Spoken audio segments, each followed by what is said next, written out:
fold it in half, top to bottom.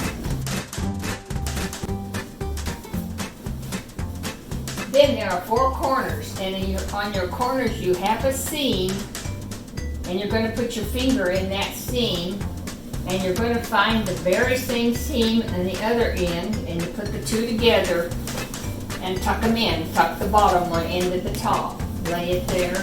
Then come over to the other side, find the corner seam again, and find the other corner seam, and let them meet. Then you put your fingers into both corner seams and shake your sheet out. Then come in here and smooth it out.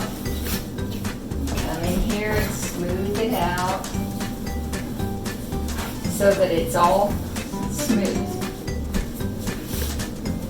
You want to pull it up and fold this down.